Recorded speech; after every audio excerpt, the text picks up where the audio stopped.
This month of August, we are talking about getting empowered. Napaka-importante po ng ating buhay, mga kapatid, ay palaging ma-empower ng kapangyarihan ng Diyos. Bakit po? The only person that can survive sa mga pagsubok, sa mga problema, sa mga nangyayari sa mundong ito, ay yung mga tao na nagtataglay ng kapangyarihan ng Diyos. Kagaya din po ng mga ginagamit ngayon na mga electric vehicle. Yan po ay nire-recharge, di ba? Sina-charge. Usong-uso na ho ngayon yung mga electric bike, mga e-bike. Pero yan po ay hindi makakarating sa malayong lugar kung yan ho ay lobat. Kinakailangan pong ito ay i-charge palagi upang sa gayon ito po ay maging useful.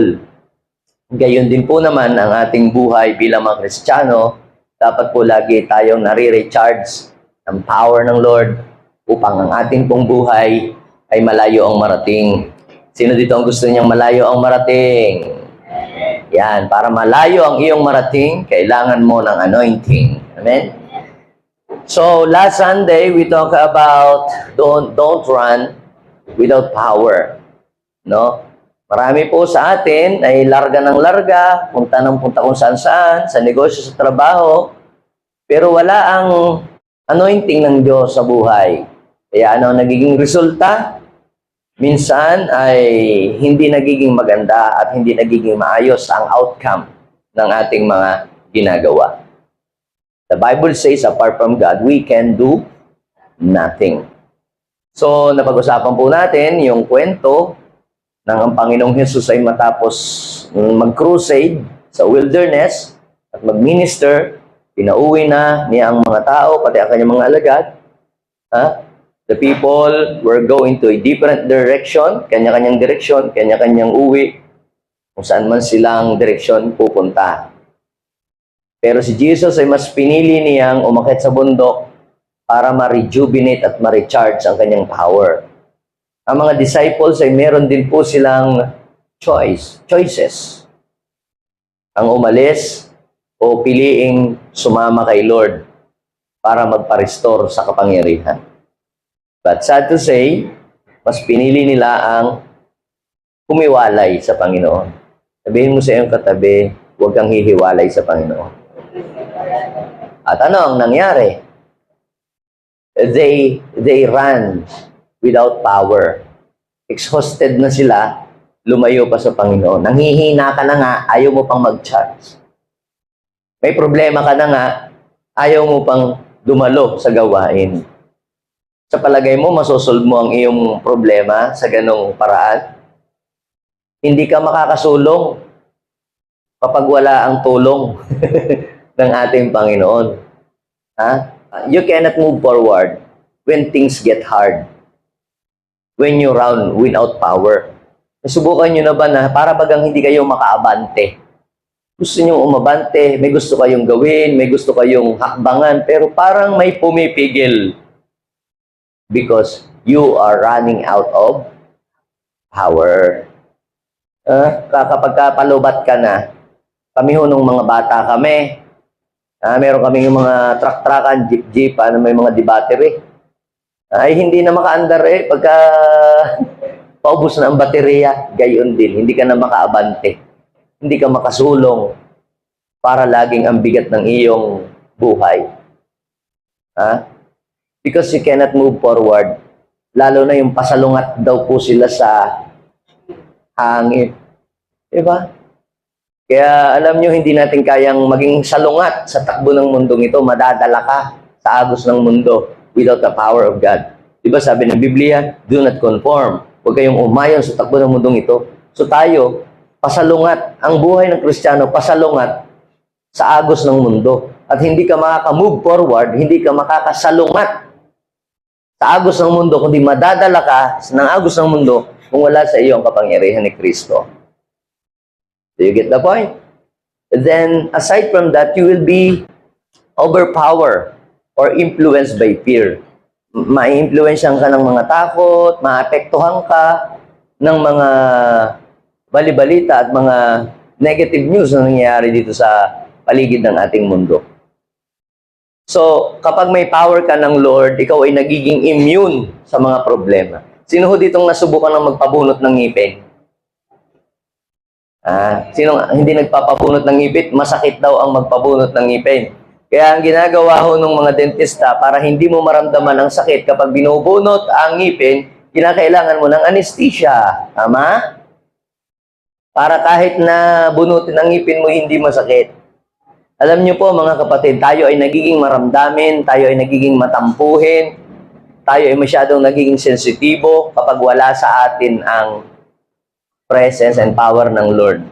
Para tayong mga balat sibuyas. Kaunting problema lang, pagsubok lang, walk out na, ayaw na. You will be affected by fear. Kagaya ng mga disciples, di ba? Pati ang pagtingin mo, perspective mo sa buhay. Try to imagine that si Jesus, Jesus yon, na pagkamali nilang multo. Minsan yung kilos ng Diyos, nire-reject ng tao dahil akala nila hindi yun ang gawa ng Diyos. Then aside from that, mga kapatid, when you run without power, you cannot sustain your Christian walk. Makakalakad ka din naman, di iwan ka. Minsan ay palubog. Bakit may mga Kristiyano nagpe-praise the Lord, madalo sa church, paminsan-minsan, pero bakit hindi sila nakakasurvive? Palubog ang kanilang buhay. Dami ko pong mga nakitang ganyan. Kristiyano naman, dadalo naman din, sa church naman daw. Pero bakit ang buhay niya ay pasadsad? Kasi, he is running out of power. Ba't hindi siya makapagpatuloy? Kasi kulang ng kapangyarihan ng Diyos. Kaya mayroon nga tayong awit na, pagising sa umaga, naaalala ka, nasasabik ang puso ko, na makapiling ka, umaawit, sumasamba, sumasayaw sa'yo, tapos naghihintay ng pangungusap mo. Yung iba larga agad parang manok na bumaba sa pugad, tatakbo na kung saan, hindi naghihintay ng pangungusap ng Diyos. Kaya pag dumating ang pagsubok, problema, galit agad. Running out without power. Kaya ang kanta? Ayaw kong magkulang ng kapangyarihan mo. Kaya sabihin mo nga sa iyong katabi, ayaw ni Lord, na ikaw ay kulang-kulang. Diba? Ayaw kong magkulang ng kapangyarihan mo. Now, tayo po ay nasa 4th Sunday ng ating pong series at ang pamagat po ng isi-share ko po ngayon ay Let God Restore His Power Within You. Sino po dito ang nakaranas na manghina? Sino dito ang nanlupaypay? Lalo na pagka yung paubos na ang budget, biglang nanghihina na tayo, di ba? Lalo na yung mga matatanda, madalas siyang nanghihina yung mga senior. Pero pag naabutan mo noong nung papel, hindi na pala papel, polyester na mayroon 3 ulo. Hindi na pala ulo, agila. Biglang nasigla. No. Alam niyo po mga kapatid, marami pong mga dahilan kung bakit po tayo ay na-dead drain at nauubos ang ating energy. But today, ang nais ng Diyos ay i-restore yung mga nawalang energy, nawalang lakas, power sa ating buhay. But before that, let us read the book of Judges, chapter 15, verse 18 to 19. Basahin po natin, sabay-sabay. 1, 2, 3, go! Labis ang pagkauhaw ni Samson. Kaya tumawag siya sa Panginoon. Sinabi niya, pinagtagumpay ninyo po ako. Pero ngayon, parang mamamatay na ako sa uhaw. Sabihin mo kasi ang katabi, hindi ka pa mamamatay. Okay. Sabi doon ay parang mamamatay na ako sa uhaw at mabibihag ng mga Pilisteo na hindi nakakakilala sa inyo. Verse 19, go! Kaya pinalabas ng Diyos ang tubig sa may butas ng lupa sa Lehi. Uminom si Samson at bumalik ang kanyang lakas. Ang bukal na ito ay tinawag na En-Hakore. Naroon pa ito sa Lehi hanggang ngayon. May the Lord bless His word today. Ang binasa ko po sa inyo na talata ay portion sa istorya ng buhay ni Samson. Ang pag-aaralan natin ngayong umagang ito ay ang patungkol sa kwento ng buhay ni Samson. Sino po ang nakakakilala kay Samson? Yan. Ako, pastor. Cellphone ko, Samson. Samson. Si Samson, mga kapatid, siya po ay anak ng mag-asawang baog na hindi nagkakaanak. Pero siya ay miracle baby. May dalawa pong mag-asawang hindi po nagkakaanak na siya'y kumbaga, pinaghimalaan ng Diyos na bigyan po sila ng baby. Ngayon po, ang sabi ng Lord, yung baby na yan na isisilang ninyo ay maglilingkod sa akin as a Nazirite. Pag sinabi pong Nazirite, consecrated for God. Kaya sabi ng Lord doon sa mag-asawa, kila Manoah, ay huwag ninyong papuputulan niya ng buhok. Ito yung kondisyon. Bata pa, mapupuspos na yan ng spirito. Huwag niyong papuputulan ng buhok, hindi yan dapat hihipo sa mga patay. Ganun ho ang calling ng Nazirite. Kahit patay na aso, patay na pusa, o patay na tao, lalayo siya kasi siya itatalaga sa Diyos. Hindi magpapaputol ng buhok, hindi iinom ng alak, lalayo siya doon sa mga unholy thing. Dapat ang kanyang sarili, iingatan niyang siya ay may kabanalan. At dapat pag siya ay mag-aasawa, ay birhen ang kanyang mga kaasawa, hindi prostitute ang kanyang magiging mapapangasawa dapat. Na may malinis dapat na pamumuhay. Kasi nga, nakatalaga siya sa akin. Yun ho yung mga conditions. At nung isilang na nga po si Samson, mga kapatid, itong si Samson, bata pa lamang, ay kinakitaan na ng kakaibang lakas, kakaibang talino, kakaibang galing, kakaibang husay, kasi siya po ay sinasamahan ng Diyos. Yan. At siya po ay naging tagapagtanggol ng bansang Israel at siya po ay nagsilbi bilang hukom. At doon po sa binasa po natin, ito pong pangyayaring ito ay noong ang bansang Israel ay nilusob ng mga kaaway, ipinagtanggol niya ang bansang Israel sa libu-libong mga kaaway. Imagine nyo, tinalo niya, mag-isa lang siya. Parang Fernando po, no? Talagang ang daming mga Hapon pinagbababaril na ganyan mag-isa lang yun. Mag-isa lamang ho siya. Ang ginamit lamang po niya yung panga ng donkey. At yun ang kanyang ginamit na parang pinaka-sandata. Kita ninyo yun? Libo-libo ang kanyang napat. Siya po ay nagtagumpay, panalo. Kaya lamang po ang nangyari patapos niyang manalo, doon sa kanyang peak ng success, exhausted po siya. Feeling exhausted. Alam niyo ga po yung feeling exhausted? Yung marami kayong bisita, may nag-birthdayhan sa inyo, luto kayo ng luto, tapos hanggang gabi na yung bisita, tapos ngayon naiirita ka na, dahil ayaw pang umalis, nag-sharon pa, tapos yung pag-alis ang dami pang kalat, linis ng list, pagod, alam mo yung feeling na parang gusto mo na lang basta humiga, exhausted. Ibig sabihin, talagang wala nang ka-energy. Ganun ho ang feeling niya. Sabi niya, Lord, di ba? Sabi niya, Lord, pinagtagumpay nga ako, kaya lang ubos ang energy ko. Paano po kung rest backan ako niyan? Para kung balikan ako niyan at mas marami pa, di matatalo ako ng mga kaaway. Alam niyo po, ang pinakadelikado sa parte ng buhay ng tao kapag siya inando sa rurok ng tagumpay. Di ba? Nakakalimutan niya ang Diyos, parang nalasing siya sa tagumpay. Pero, nung siya po exhausted na, ano kanya pong ginawa? Siya daw po ay, look at the verse, tumawag sa Panginoon. At ano po ang ginawa ng Panginoon? Siya daw po ay nagpalabas ng tubig. In other words, nagpabukal ng tubig mula daw po doon sa lupa. At siya po ay nakainom at na-restore ang kanyang strength. Ang makikita natin diyan, mga kapatid, kapag ikaw ay nanghihina na drain ka na, pag tumawag ka sa Panginoon, may bubukal na kalakasan, may bubukal na kapangyarihan para ikaw ay i-restore niya. Yes. Sabihin mo sa iyong katabi, kapag igang-iga ka na, hinang-hina ka na, tumawag ka lang kay Lord.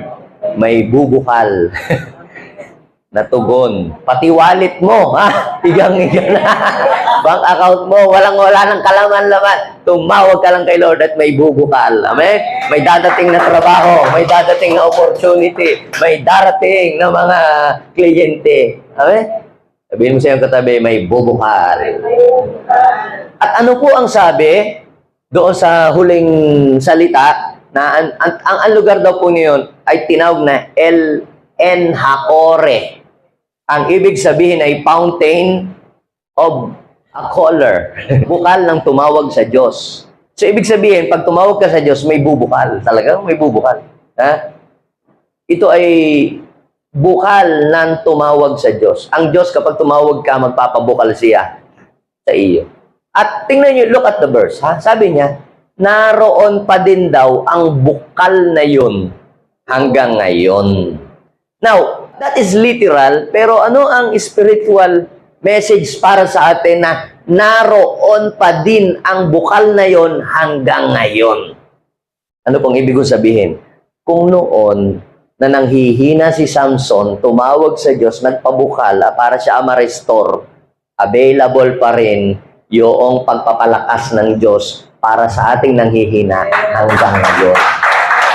How many of you believe that? Hindi, noon pa yun, Pastor. Iba na ang panahon ngayon.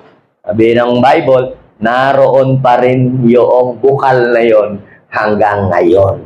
Anong ibig sabihin nito? God is the same yesterday, today, and forever. Kung ang Diyos ay naghihimala noon, naghihimala pa rin siya ngayon. Kung ang Diyos ay nagpapala noon, nagpapala pa rin siya ngayon. Kung ang Diyos ay tumutugon noon, tumutugon pa rin siya ngayon. Sino ang naniniwala doon? Amen. Now, ano po ba ang mga dahilan bakit ang tao ay nakakaranas ng panghihina ng buhay?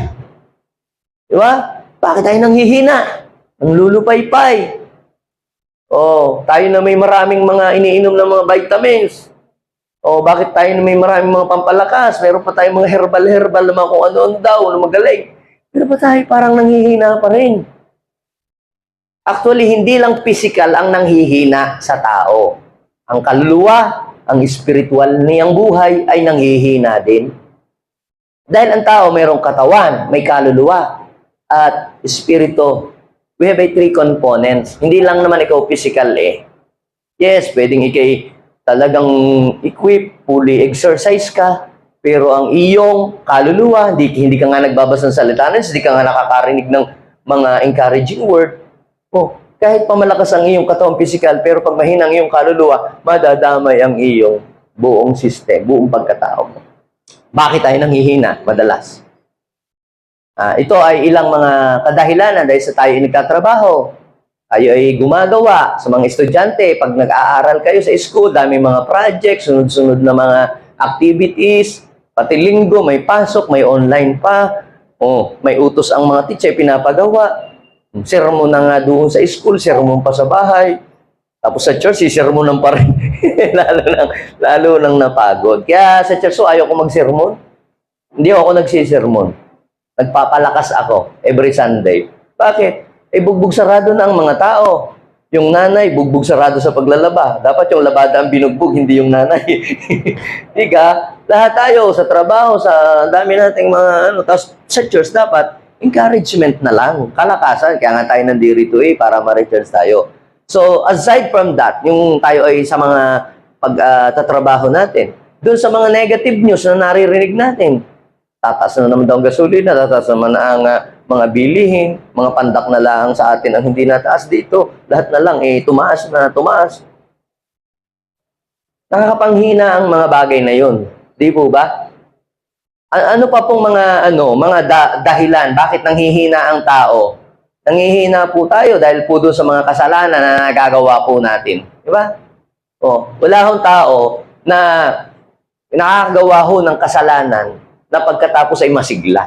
Lahat po ng tao nakakagawa ng kasalanan, nalulungkot. At yung kalungkutan ay nagdadala sa atin ng panghihina. Ano pa po ang mga dahilan ng ating panghihina? Aside po doon sa dahil po sa tayo nagtatrabaho, dahil sa mga problema, dahil sa mga negatibong na balita, dahil din po nakakagawa po tayo ng kasalanan, at dahil Isa pa, hindi tayo nakakadalo sa gawain. Hindi ka nakakadalo sa mga fellowship. Oh. Lagi kang busy. O pag tinatawag ka na mag-join sa, wala, ako'y busy ka, maraming ginagawa. Kaya alam niyo, sabi ng Bible, 6 na araw tayong magtratrabaho. At sa ika-7 araw tayo ay magpapahinga. Hindi dahil napagod ang Diyos. Kaya siya ay nagpahinga. Kundi gusto ng Lord na ipakita sa atin siya ang Diyos ng kapahingahan. Na kung napapagod ka, kapag lumapit ka sa Kanya, He will give you rest. Come to me and I will give you rest. Sa ika-7 araw ay, sabi, itinalaga niya ang araw na ito. So kaya tayo mga kapatid ay 6 na araw magtatrabaho. Pagkatapos yung ika-7 araw, tayo ay magre-rest because God is much concerned sa iyong spirit, sa iyong soul, at sa iyong body. Para iyong katawan makatanggap ng panibagong lakas, para ang iyong soul ay makatanggap ng salita ng Diyos at ang iyong espiritu ay ma-refresh muli. Then the following day, ready ka na uling magtrabaho, humarap sa battle ng buhay, battle sa business, sa pag-aaral, yung mga anak na inay na mga inihahatid pa sa school, o mga ganyan. Battle sa batya, yung palanggan. Ay, hindi, wala na ngayon, pastor. Yung pinipindot na, madali na ngayon. Ang paglalaba. Pero nakakapagod din yun, ha? Kung wala kang ibabayad. So, ang dami nating mga sanhi ng mga kapaguran. Now, let's move on the story. Move on to the story of Samson. So, dyan tayo magpo-focus. Ano ang nangyari kay Samson? Bakit ba nanghina si Samson? He is a man of strength. He is a man of power. He is a man that full of might. Pero ba't siya ay nanghina? Ano ang dahilan ng kanyang panghihina? Ba't siya humina? Bakit nawala ang power ng Diyos sa kanya? Yan ang ating sisilipin. At yan ang ating tingnan. Alam niyo po, parang ganito yan eh. Ako po, ay meron pong sasakyan na ginagamit. Ngayon po, siguro pagkalipas po ng mga 24 hours, nung pinaandar ko po ang aking sasakyan, ayaw na po mag-start. Kung ano nang ginawa, ayaw talaga mag-start. At tapos nung chinik up mo na yung battery, na-drain po ang battery, kaya pala ayaw mag-start. Ba't ako ito'y na-drain? Ginamit ko naman ako maghapon. Di siyempre pag naandar, di nakakargahan ang baterya. Yung pala po, may sumakay ho doon sa likod. Kasi yun ipanghatid at sundo ng mga naatid sa mga gawain. Yun. Binuksan ho yung ilaw. Binuksan ho yung ilaw doon sa loob. Ay hindi po pala pinatay. Tapos yung pong aircon, hindi naman po nagana po yung aircon. Ay binuksan din. Yung pala, pag naka-open pala yung aircon doon sa likod at yung ilaw, yung pala po'y kumakain ng baterya. Kumakain ng baterya. Kaya ano ang nangyari? Na-drain po. Kaya nung pinaandar, walang power, walang energy, walang init. Ganon din tayo. Minsan hindi natin alam na de-drain tayo. May mga umuubos ng energy natin na hindi natin namamalayan. Ba't ka nanghihina? Ano ang umubos ng energy, ng power ni Samson? Gusto niyo pong malaman, nakita ko sa discovery ko yung mga dahilan bakit naubos ang kanyang energy. Number 1, he disregarded his parent. Yung pong kanyang mga magulang ay kanyang sinuway. Ano ba ang sabi ng Panginoon? Obey your parents in the Lord. Pag sinunod mo ang iyong mga ama at ina, ikay ipagpapalain ng Diyos. Ibe-bless ng Diyos ang buhay mo. Malalapit ang Panginoon sa iyo. Matutuwa siya at ikaw ay pagpapalain. Minsan po, si Samson ay meron pong nakilalang chicks. Doon sa lugar ng mga dayuhan. Yung kalaban, ang kanya hong natipuhang chicks ay yung doon siya nakakita ng chicks sa kalaban ng Israel. Ang Israel ho may mga kaaway. Doon nakakita ng jowa. Ipinagbawal ng Diyos sa kanila na hindi sila pwedeng mag-asawa ng hindi naniniwala kay Yahweh. Kasi pag sila ay nag-asawa ng babae na hindi Kristiyano, para sa atin hindi Kristiyano, hindi nakakilala sa Diyos, di born again, ilalayo ka niyan sa Diyos at dadalhin ka sa pagkakasala, doon sa kalikuan, hanggang sa malayo ka sa Panginoon. Matigas ang ulo ni Samson. Sabi siya daw ay nagpunta doon sa Timna, nakakita daw po siya ng babae doon na Pilestia. Nang siya po ay umuwi, ano ang sabi niya sa kanyang ina at sa kanyang ama?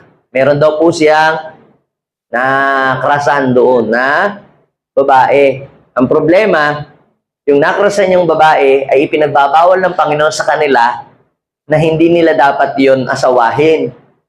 Dahil, pag yun inapangasawa nila, ilalayo sila noong mga yon sa Diyos, kay Yahweh. Yan nga ang nangyari kay Solomon Binawalan siya ng Lord na mag-asawa doon sa mga hindi nakakakilala sa Diyos, pero matigas ang ulo niya at hindi nakinig. Yun din ang downfall nangyari. Kaya inilayo siya sa Diyos. Yung puso niya, inilayo sa Diyos. Hanggang sa pinagbawalan na siyang umattend sa gawain. Ganun. Pinagbawalan ng magbasa ng Bible, pinagbawalan ng mag-worship. Try to imagine that, yun ang nangyari. Pag-a-attend sa church, huwag ka lang umattend. Ganon. Kita ninyo, pag nakapangasawa kayo ng hindi nakakakilala sa Panginoon, babawalan kayong mag-worship kay Lord, babawalan kayong magbasa ng Bible. Paano saan pa kayo kukuha ng lakas? Pag hindi na kayo magbabasa ng Bible, pag hindi na kayo a-attend, hindi na kayo mag-worship, hindi na kayo a-attend ng small group, saan pa kayo huhugot ng lakas? Sa Red Horse, sa Tanduay, sa Ginebra Matador? Malakas lang kayo pag lasing, malakas manuntok at sumigaw. Pero sa katotoong buhay, hindi kayo malakas umarap sa problema. Are you following me? Yun ang nangyari. He disregarded his parent. Ibig sabihin, binaliwala ang mga payo ng magulang. Kaya mga anak dito, kung pinapayuhan kayo, anak, magtapos muna ng pag-aral, huwag mo unahin ang mga pagjujowa. Pagtapos ka na, sila ang mga magkakandara diyan. Pipilay ang mga yan. Pero ngayon, tapusin mo muna, unahin mo muna ang kay Lord. Mag-serve ka muna kay Lord. Wala, matigas ang ulo. Yung gusto niya, gusto niya. Ayun, yun ang isa. Okay, pangalawa po, mga kapatid. Si Samson po ay namuhay sa sanlibutan. Nakiayon sa takbo ng mundo. Alam niyo naman, sa mundo, pagkatapos ng mga trabaho, pupunta dyan sa Arellano, sa Bunuan, mga ganyan, sa mga nightclubs, mga gano'n. Kaya, di ba? Pangkaraniwan yan, di ba? Ganon yun, noong araw. Ganon. Uso yan noon. Ito pong si Samson, ganon, nakikigayon din. Na hindi dapat gayahin ng isang taong kumikilala sa Diyos. Pag kumikilala na kayo sa Diyos, ang pampalipas oras ninyo, hindi sa mga nightclub. Diba? Hindi sa mga sa presence ni Lord, sa gawain, sa mga fellowship. Pag Kristiyano ka na pag anak ka na ng Diyos, tinanggap mo na si Jesus ang pampalipas oras at ang pampa-relax sa mga gawain, sa mga fellowship. Ito iba Nakiayon siya doon sa ginagawa ng mundo rin. Ano ang ginawa niya doon sa Tingnan ninyo yung Judges, chapter 16. Pumunta siya sa nightclub. At ano ang nangyari? Pumunta siya doon, nakakita siya ng Repa Peeps. Nakakita siya ng babae doon. Na Magdalena, anong nangyari? Nasawi ang kanyang palad. Naging sawi ang palad. Nakakita siya ng babae doon. Siya daw po ay nagpalipas ng gabi roon kasama daw ng babae pala siya, ng chicks. Yan ang umubos ng kanyang lakas. Ako, hindi lang lakas ang naubos diyan, pati siguro sweldo niya naubos. Ibinigay doon sa babae niya. Yun yung mga mapapansin ninyo, bakit na-drain siya, ba't naubos ang kanyang power. Hindi niya napapansin yun. Sinabi ng Panginoon na siya ay consecrated. Nazirite siya. Consecrated for God. Dapat mamuhay siya sa kabanalan kasi tinalaga ang buhay niya sa Panginoon. Ipinanganak pa naman siya sa Christian family. Di ba? Pero ang buhay niya kabaligtaran. Try to imagine that. Choice po yun. Choice po niya yun. Ikaw, kunyari, lumaki ka sa Christian family, yung talagang nag-church na ganyan. Oh. Pero choice mo, ikaw ang mamimili kung anong buhay ang gusto mong mangyari. Yan, pinili niya ang ganoong buhay. So, aside from that, ano pa po ang nangyari? Ang pangatlong bagay na nakita ko po, ito pong si Samson ay lagi po siyang nagagalit. Laging galit. Sabihin mo nga sa iyong katabi, huwag laging galit. Laging may kinaiinisan. Laging gustong maghihigante. Yan ho ang napansin. Kita ninyo, no, yung kayo ay siglang-sigla kayo, galing kayo sa church, talagang tapos biglang naubusan kayo ng pang-ulam, galit agad. Meron lang tumingin sa iyo, laging masama na ka na rin ang mo. Alam niyo po, kahit pa kayo gaano ka-anointed, pag lagi kayong galit, laging mainit ang inyong ulo, ubos ang inyong anointing, ubos ang inyong power. Leak yan, butas yan, tagas yan, na hindi nyo namamalayan. God's anointing and power will depart from you. Yun, lagi siyang naghihiganti. Isang araw, kasalan, kasalan ba naman? Nagpahula. Di ba sa mga kasalan ay may mga pa-games? Di ba? Yung mga tanong-tanong, anong month sila, naging sila, di ba? Ganon, mga ganon, di ba? Sino naka-attend ng mga kasalan doon? Mga ganon. Dumating doon sa portion na ganon, nagpahula. Ang hirap ng hula, sabi mula sa malakas, ang matamis ay lumabas. Kasi siya merong napatay na leon. Yun ang isa pa, na dinisregard niyang utos ng Diyos, wag lalapit sa patay.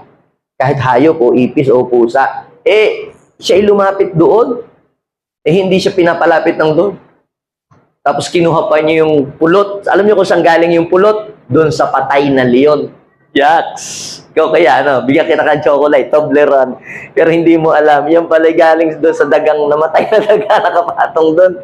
Diga yaks, So, ito imagine that, yaki. Yung parang, yung unholy thing na ang buhay niya hindi malinis ang buhay. Hindi siya malinis sa pamumuhay. So, anong nangyari? Hindi mahulaan. Tapos tinanong nalaan doon sa kanyang, asawa kung anong sagot, di nasagot. Nung masagot yung kanyang hula, nagalit, at pumatay pa. Kung magagalit ka rin lamang, kapag nasagot yung iyong pahula, huwag ka na lang magpahula. Ba't ka pa nagpahula, tapos nung masagot, nagagalit ka. Nagpa-contest ka. Nung matalo ka sa pagpapakontest, sige, magbibigay ako ng reward. Tapos ngayon, nung masagot yung iyong tanong, nagalit ka. So, try to imagine that, yung mga taong ganon, nakaka-drain ho yun ng power. Nakakawala ng anointing yun. Kahit gaano pa kayo kapuspos ng Sunday, pag lagi kayong galit, lagi na lang kayong naiinis, mawawala rin yung lahat ng mga power na meron kayo. Kaya mapapansin niyo, ba't ganon? Nag-church naman ako. Parang nanghihina pa rin ako. Paano? Lagi ka na lang galit. Lagi ka na lang sumpungin. High-blooding. Sabihin mo sa iyong katabi, sumaya ka naman. The joy of the Lord is our strength. Yun po yun. Naglilinis ka. Galit. Huwag ka na lang maglinis. Magtol ka ng magtol. Yan mo yan, di yan. Pag yan siguro ang alikabok hanggang ilong mo na. May maglilinis at may maglinis pa rin yan. Sabihin mo sa iyong katabi, guard your heart. Huwag laging magagalit. Kasi pag laging nagagalit, nakakapanghina yan. Yan. Lagi po siyang nagagalit. Tingnan niyo sa verse 15. Patayin ninyo yung verse 15. Sinabi ni Samson sa mga Pilisteo, dahil sa ginawa ninyong ito sa akin, ito pa ang nangyari. Nahulaan nga. Nahulaan yung pahula. Nag-walk out yung kanyang babaeng pinakasalan, basta na lamang iniwanan. Imagine, nagpakasal daw sa iniwan, nilayasan. So, syempre, yung tatay naman, ng babae, nag-aalala, naku, baka tumandang dalaga na itong aking anak na hindi pa magkakaanak. Kawawa naman, yung asawa iniwanan ay kakakasal ka sa langit. Wala pang honeymoon, umuwi na sa kanila. Paano ito? Paano pag tumanda ng aking anak? So dahil hindi na alam na kung si Samson bagay babalik pa, inihanap na lang uli ng mapapangasawa. Eh ngayon, bumalik si Samson nung hindi nagalit. Kita nyo, lagi siyang sumpong. At nung yung kanyang asawa'y mabalitaan niyang may kasama ng iba, nagalit uli. Nagwala na naman. Kita ninyo yun, ano? Aalis-alis, tapos biglang pagbalik, magagalit. At ang isa pa po, pinagsusunog niya yung mga palaya ng mga biyanan niya. Try to imagine, sinunog niya talaga. Nagalit siya. Try to imagine that, ano? Kaya lagi kang galit, lagi kang masama ang loob. Ma-dedrain ang power ng Lord sa buhay mo. So, aside from that, si Samson po ay namuhay sa kasalanan. Namumuhay po siya sa kasalanan. So, ano ang una? Ano yung una? Siya po ay sumusuway sa magulang niya. Pangalawa, siya po ay nakikiayon sa takbo ng mundo. And aside from that, siya po ay laging galit. At aside from that, siya po ay namumuhay sa kasalanan. Lahat po tayo dito, mga kapatid, ay hindi exempted na magkamali sa buhay. Pero iba ho yung namumuhay sa kasalanan at saka iba yung nakagawa ng kasalanan. Different, di ba? Yung nakagawa ng kasalanan, yung dahil yung bang na-pressure ka o pin-pressure ka o maaaring nung time na yun ay na-depress ka na walang tumulong sa iyo. Kaya nag-fall ka. Pero yung namumuhay sa kasalanan, hindi lang isang beses kang gumawa ng kasalanan. Paulit-ulit mo itong ginagawa. Alam mong mali, pero ini-enjoy mo pa itong gawin ng paulit-ulit. Ikaw ay unrepentant. Tingnan niyo yung verse sa Judges chapter 16. Verse 4 to 5. Pagkatapos nito, umibig na naman. O ibig sabihin, pagkatapos ng isa, meron namang isa. Pagkatapos ay may kasunod, laging paulit-ulit yung ginagawa niya. Saan man siya pumunta. No? Basta't dadating sa pier. Parang ano. Kaya may sabi niya na hindi naman lahat. Di ba? Pag pumikilala sa Diyos, hindi ganon. Pero pag hindi nakakakilala sa Diyos, ganon ang kadalasan. Di ba? Ganon po si Samson. Paulit-ulit niyang ginagawa ang kasalanan yun. At yun ang dahilan kaya yung power ng Lord ay nagdi-decline sa buhay niya. Nawawala ang anointing. And aside from that, na nakikita ko, mga kapatid, pinaglaruan niya ang anointing ng Diyos. Pinaglaruan niya. Dahil alam niya, kahit gumagawa siya ng may kamalian, may kalakasan, may power pa rin ako, may presence pa rin naman sa buhay ko. Kahit pala ako may ginagawang kasalanan, may gumagaling pa rin pag ako'y nag-pray. Ang galing.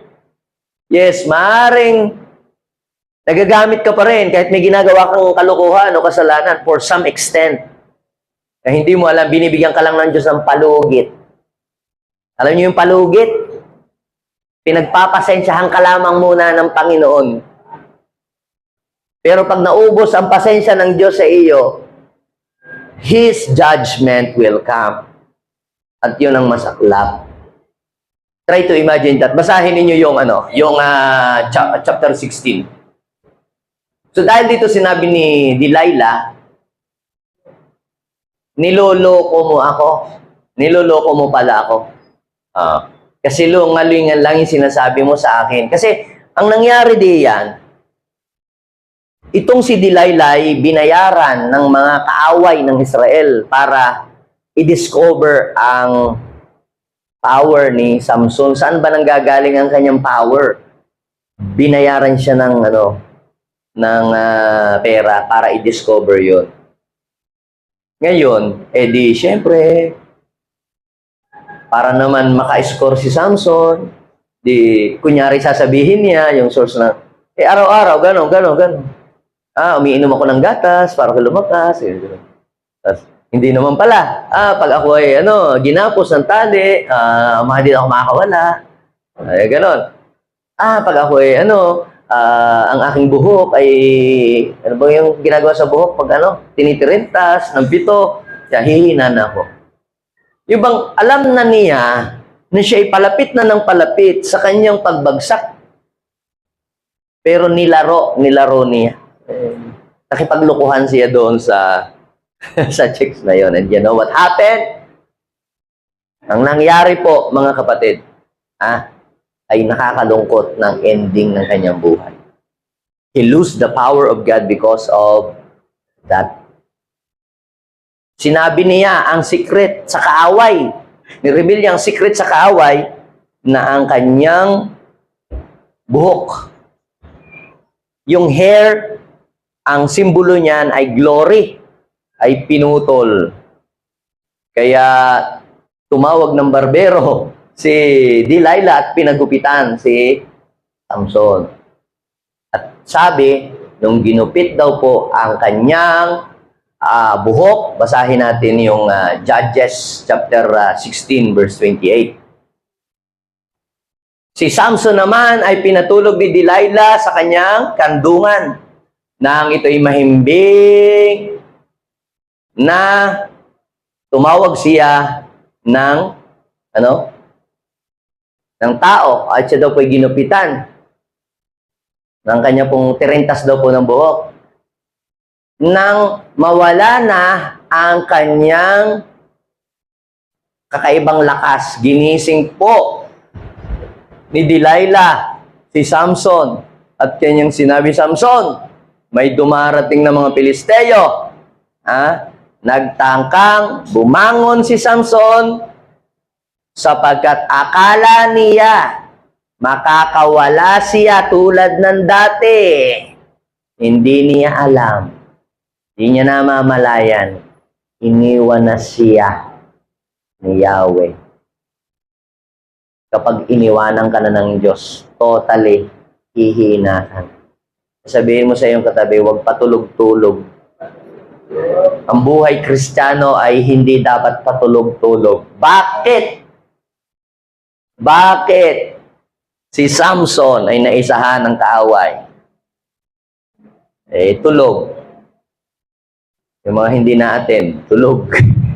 At yung iba naman, nasa church nga, pero tulog. Sabihin mo siya, huwag kang patulog-tulog. Sige ka, baka kalbuhin ka ng jablo. Huwag patulog-tulog. Pray. Manalangin ka. Sa panahon ng pagsubok, maging ka sa Panginoon. Connected ka sa Kanya. Kapag umalis pala ang Diyos sa atin, wala tayong magagawa. Kaya yung lakas mo sa pagtatrabaho, hindi mo lakas yan. Hindi yan galing doon sa mga iniinom mong mga vitamins o kung saan mong binili yung mga iniinom mong yan na pampalakas ka mo. Kaya ka malakas ngayon dahil sa tulong ng Diyos. Lapakan natin si Lord. Ngayon ito, what will happen kapag ang power ng God ay nawala na sa buhay natin? Ano ang mangyayari? Tingnan natin, ano ang nangyari kay Samson nung mawala ang power ng Diyos? Ano po ang nangyari? Binihag niya si Samson ng mga Pilisteo, dinukit ang kanyang mga mata, siya daw po ay dinala sa gasa, tinalian ang kanyang paa daw po ng mga tanikalang tanso, pinagtrabaho sa isang gilingan sa loob ng bilangguan. May makikita kayong 3-4 na bagay na mangyayari sa isang tao kapag ang kapangyarihan ng Diyos ay umalis sa kanyang buhay. Number 1, you will become a slave and imprisoned by the enemy. Anong aral? Makita dyan. Ikay maging alipin ka ng kaaway pag wala ka ng kapangyarihan ng Diyos.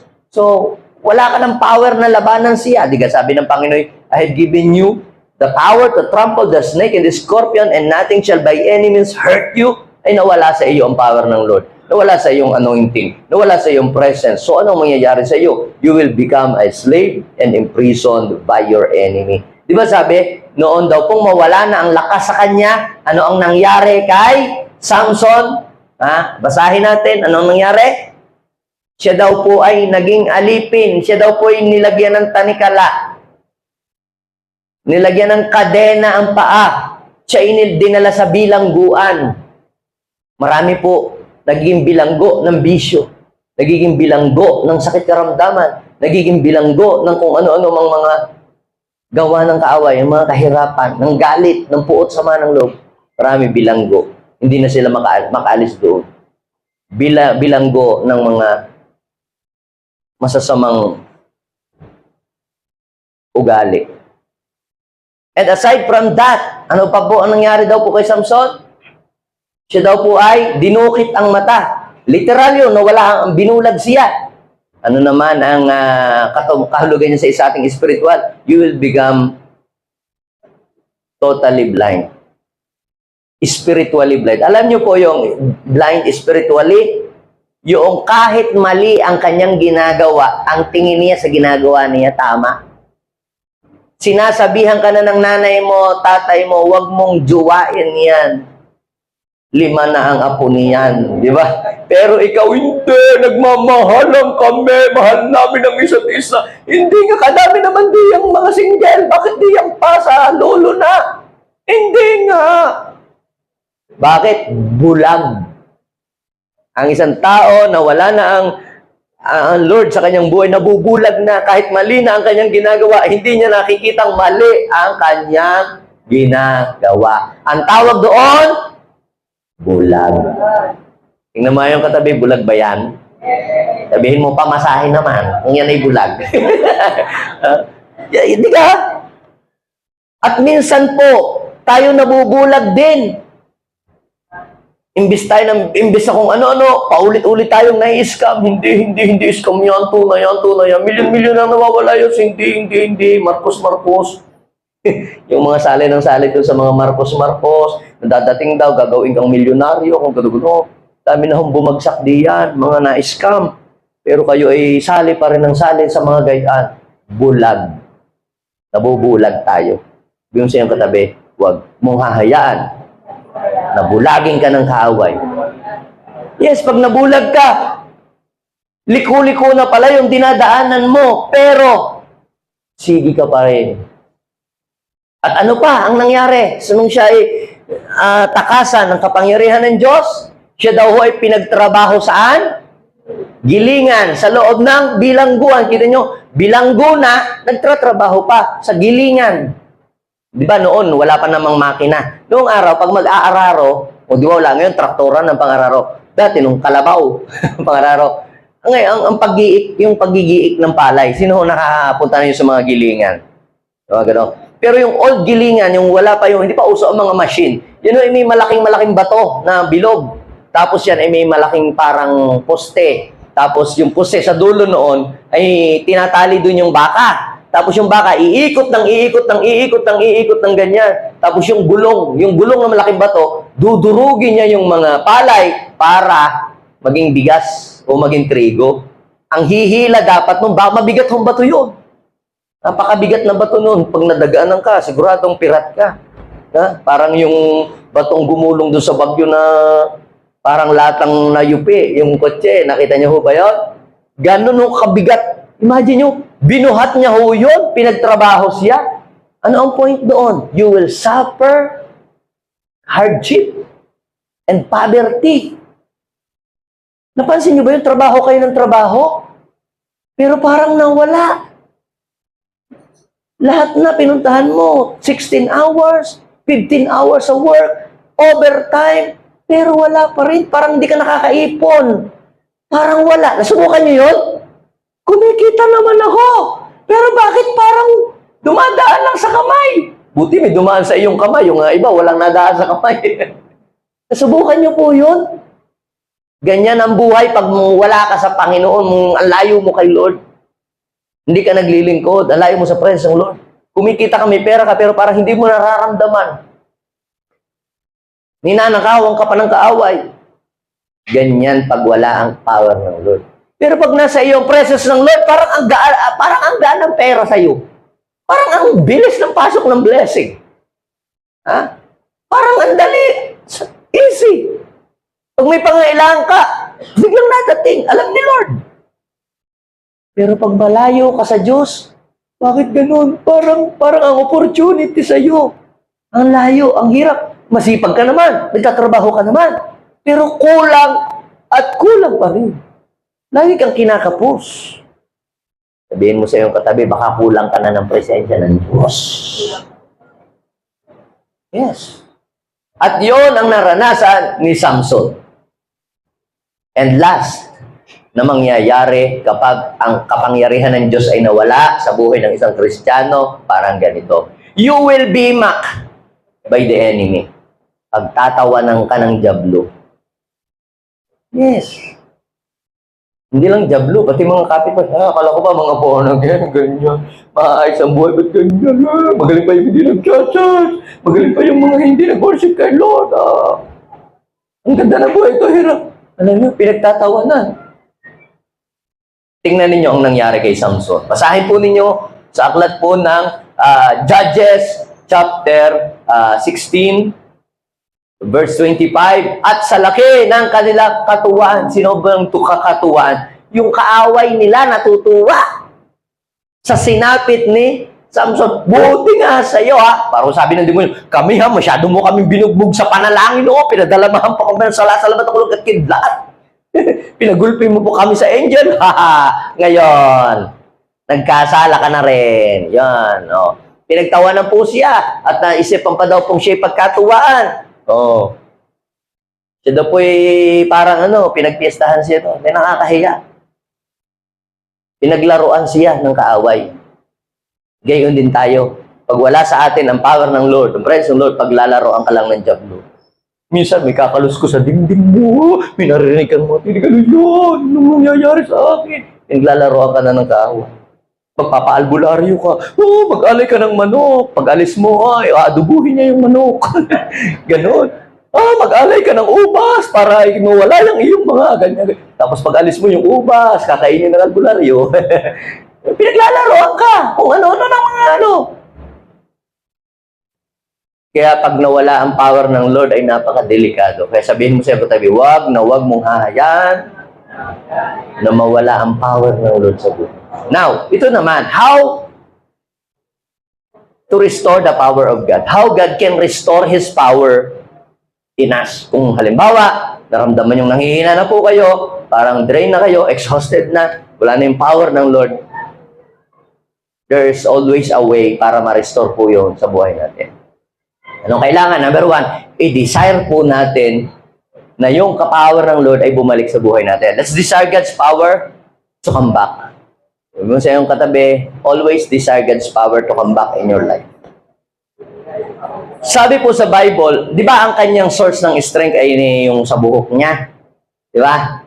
Ang sabi po sa Judges chapter 16 verse 22, samantala, unting umaba muli ang kanyang buhok. Anong ibig ko sabihin? Maring hindi bigla pag tumawag ka sa Panginoon, but little by little, the Lord will restore your strength. Palapakan natin ang Panginoon. Bakit little by little? Ba't hindi biglain? Kasi gusto ng Diyos, i-treasure mo yung power na ibibigay sa iyo ng Lord. Kaya niya inuunti-unti muna uli na ikaw ay papalakasin para matuto ka. Para matutunan mong pahalagahan. Ba't hindi ka pinayayaman agad ng Diyos ng bigla? Kasi pag ginawa ka namang one day millionaire, kung ano-ano mga pinagbibili mo, hindi ginastos dito, gastos doon. Unti-unti ni Lord hanggang sa matutunan mo how to handle money, how to manage it, and use it for good. Ganon din ang power, ganon din ang anointing. Desire God to restore His power sa buhay mo. To come back. Lord, nanghina po ako. Gusto ko pong lumakas po muli. At pangalawa, mga kapatid, kinakailangan po natin maging humble po tayo. Aminin natin that God without you. Huwag na tayong magsisihin ng Diyos. Lord, ako na may naglingkod sa iyo. Aminin mo na lang, Lord, nagkasala po ako. Sorry, God. Naging palalo ako. Oh, nung ako'y naging successful na, yumabang na po ako, ganyan, nagmalaki na ako. Nakalimutan ko, Lord, na lahat pala ng meron ako dahil pala sa iyo. So, maging humble ka na. Nagkamali ka, aminin mo na lang kay Lord. Huwag ka na mga tuwiran, di ka naman mananalo sa Diyos. Aminin mo na lang na, Lord, sorry. That's it. Maging humble ka. Tingnan po natin sa Judges chapter 16. Sabi po doon, at nanalangin si Samson, Panginoon, Yahweh, mahabag po kayo sa akin. Isinasamo ko pong minsan pa. Palakasin ninyo ako upang sa pagkakataong ito ay mahaganti ako sa mga Pilisteo sa pagdukit nila sa aking paningin, sa aking mga mata. Now, ano po ang kailangan natin? Kailangan natin, we need to ask God. Pray to God. Ito yung panghuli. Kinakailangan natin manalangin tayo sa Diyos. Una, kinakailangan ay dapat mong gawin, i-desire mo na manumbalik. Hindi, wala, yain na. Yun lang. Hindi, desire mo dapat. Pangalawa, kailangan maging humble ka. At pangatlo, pray for God's power to restore in your life. Hihilingin mo, Lord, i-restore mo po ako muli. Palakasin niyo po ako katulad ng dati para magawa ko po yung mga bagay na hindi ko na nagagawa. Dati, ang sipag mo sa trabaho, nakaka-3 kang kliyente a day. Ngayon, a month na lang. Wala ka nang magawa. Tinamad ka na. Lord, restore your power, your strength within me. Ask God. Pagaya po nung dati noon, ako po'y masipag. O, nung una kang tratrabaho, excited ka sa trabaho. Ngayon, late ka na lagi napasok. O, wala na. Siyempre, pag late ka, madaming kaltas sa iyong sweldo. O, kasi nanghihina ka na. Pray to God para i-restore muli ang iyong lakas. Ano ang nangyari? Basahin po natin yung verse. Look at the verse. Itinukod niya ang kanyang mga kamay sa dalawang haligi. Kaya may gagawin ka eh. Stretch your hands. Do it. Kaya mo yan. Kahit parang tinatamad kang magpuri ka. Kahit tinatamad kang magtaas ng kamay, magtaas ka by faith. Hindi ganun. Kahit tinatamad kang pumunta sa church, do it. Do something. Pumakbang ka. Kahit tinatamad kang parang pumasok sa trabaho, gawin mo yun. Sa simula lang, gano'n. Alam mo, sa totoo lang, pag magpupunta, mag-gym kayo, sa simula, hirap mag-barbell. Pero alam nyo, pagka yung na condition na yung katawan mo, parang hinahanap na ng katawan mo, di ba? May energy ka na. Sa simula, ganun talaga. Pero tiis lang. Makakalampas ka din doon. May breakthrough na darating sa iyo. Kapag na-break sa iyo yung ganong feeling, merong breakthrough, masunod-sunod ay madali na. Di ba? Magaan na yung susunod. Sa simula, ang hirap magsimula. Muli, ang hirap bumangon. Pero pag nalampasan mo yon, madali na yung mga susunod na. Hirap eh. Pero itinuko daw niya ang kanyang kamay. So, sabi ng verse 30, basahin natin. So, at malakas niyang sinabi, mamamatay ako, ngunit sama-sama tayong mamamatay. Ibinuhos niya ang kanyang lakas at itinulak ang mga haligi. Gumuho ito at nabagsakan ang mga pinuno at lahat ng mga Pilisteyong naroon. Kaya, ang napatay ni Samson sa oras ng kanyang kamatayan ay mas marami kaysa noong siya'y nabubuhay. Now, literal yan, literal. Ano daw ang nangyari? Di ba, marami siyang nalupig, nakaaway. Noong una. Pero mas marami pa daw nalupig siyang mga kaaway doon sa panahon ng kanyang kamatayan. Let's bring that message in spiritual aspect. Alam nyo, mga kapatid, yung tayo gumagawa para sa ating sarili, nabubuhay tayo sa ating sarili, yes, pwede rin tayong magtagumpay. Pero ano ang sabi ng Bible? Kailangang mamatay ka sa sarili mo. Mamatay ka sa sarili mong pagnanasa, mamatay ka sa sarili mong desire, sariling kagustuhan, at ang mabuhay dapat sa iyo ay ang Panginoon. Mamatay yung layaw ng laman, mamatay sa iyong puso yung galit, mamatay yung sama ng loob. Alam nyo, kapag namatay ka sa iyong sarili, mas matindi ang gagawin ng Diyos sa iyong buhay. Pag sinabing mamatay sa sarili, yung hindi na ikaw ang nabubuhay, si Kristo na. Kapag si Kristo na nabubuhay sa iyo, siya ang kikilos. At pag si Kristo ang kumikilos na sa buhay mo, hindi na ikaw, hindi na yung desisyon mo ang nasusunod, kundi desisyon na ng Lord. Ibig sabihin, patay ka na sa sarili mo. O po ba ninyo? At ang sabi ng Biblia, mas matindi daw po ang accomplishment.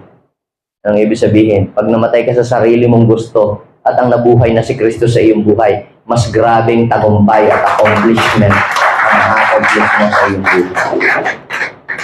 Do you learn something today? Sabihin mo sa iyong katabi, let God restore His power within you. Let us pray. Hindi ko po alam kung saang area kayo naghina. Pero I'm telling you, hindi na mahalaga kung ano yung mga dahilan ng yung mga panghihina. Ano man dahilan ng panghihina ninyo, si Lord, handa po kayong bigyan ng panibagong lakas sa araw na ito. God, nakikita mo ang iyong mga anak. Hindi ko po alam yung mga pinagdadaanan nila. Some of them, they are suffering. May mga sakit-sakit. They are suffering ng financial difficulties, na down ang kanilang business, na discouraged, Lord.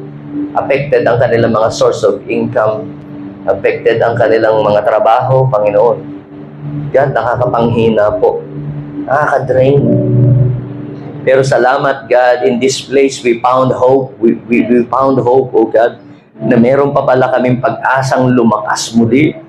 Panginoon, restore your power within us. Restore your strength in our lives.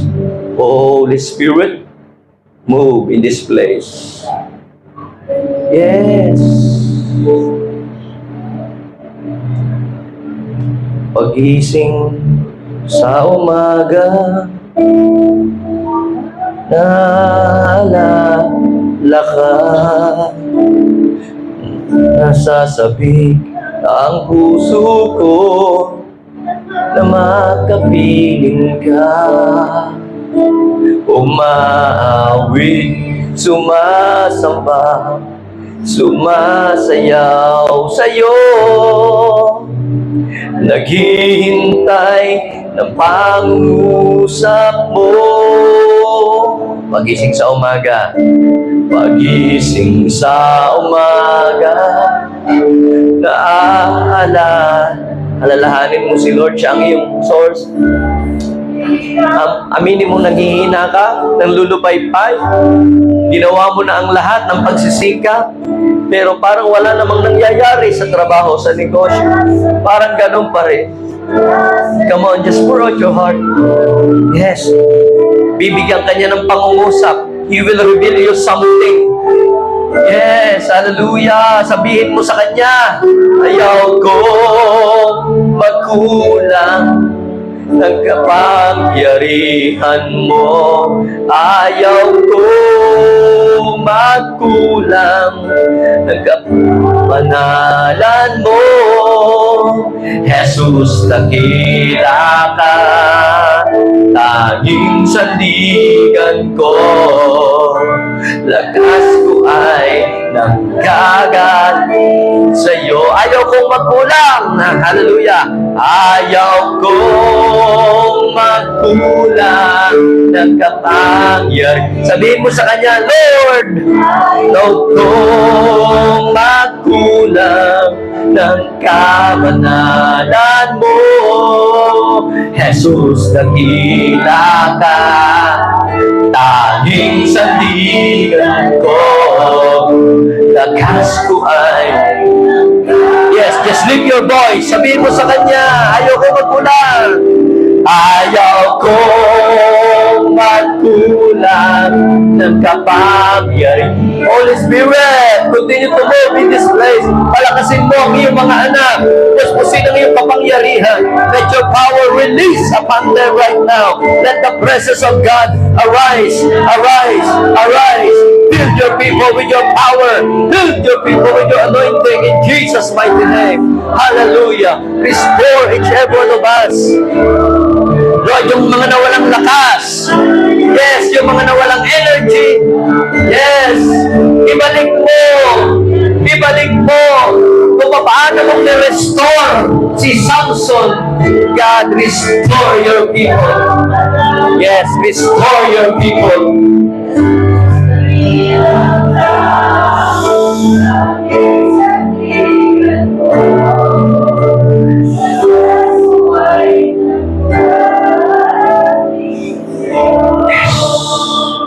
Damayin mo, please. Yes. Touch. Touch. Lord, salamat. Bagamat nanghihina kami, naglulupay-pay, isang yakap mo lang, Lord. Isang yakap mo lang. Lumalakas kami. Tumatatag ang buhay namin. Sumisigla kami, Lord. Nanulumbalik ang aming lakas. Dahil mo. Yes. Thank you, Lord. Kung naramdaman mo ang presence ng Lord ngayon, sabihin mo, thank you, Lord. Say, thank you, Lord. Ilagay natin ating kamay sa ating puso. Sabihin natin, Panginoong Jesus, maraming salamat sa panibagong lakas na ipinagkaloob mo na naman sa akin ngayong oras na ito. Panginoong Jesus, maghari ka sa puso ko. Hindi lang ako ang magiging malakas, kundi ako din ay gagamitin mo upang maging daan ng kalakasan ng ibang tao. Maraming salamat po. In Jesus' name. Amen and amen. Alabakan natin si Lord.